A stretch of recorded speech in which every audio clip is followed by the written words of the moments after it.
आणि शेवटला जी वारी दाखवली, आळंदीची किंवा माऊलींची जी वारी दाखवली, म्हणजे खरोखर इतका चांगला चित्रपट. मला उलट ह्या का गोष्टीचं शोकांतिका वाटते की 10 वर्ष का लागले. खरं तर 10 वर्ष शूटिंग होऊन 10 वर्ष पिक्चर होऊन रेडी आहे, परंतु ठीक आहे थिएटर मिळालं नाही. मराठी पिक्चरचं आज फार मोठी खरं तर ही शोकांतिका आहे. परंतु हा चित्रपट आमचे सहकारी मित्र विक्रांतदादा खैरे म्हणजे नारायणगावला थिएटरमध्ये जो रिलीज झाला आहे आणि 8 दिवसानंतर मी मगाशी थोडं अपडेट घेतलं, 500पेक्षा जास्त लोकांनी हा चित्रपट पाहिला आहे. मला वाटतं 50,000च्या वर कलेक्शन पण झालं आहे. तुझं खरोखर अभिनंदन आहे.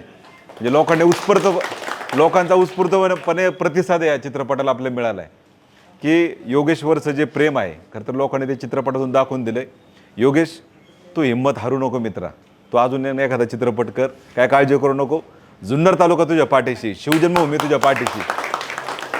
आणि मला कौतुक करायचं आहे याचं, म्हणजे खरोखर योगेशचं या गोष्टीचं कौतुक करायचं आहे. चित्रपट बनवताना त्याने आपले ग्रामीण भागातले सगळे कलाकार घेतले. आता आपला हा चिकू इथं उभा आहे, ज्याने विलनचं काम केलं आहे. म्हणजे चित्रपटात तो भयानक वाटतो पण तसं नाही तो पण त्याच्या कामाचं कौतुक केलं पाहिजे.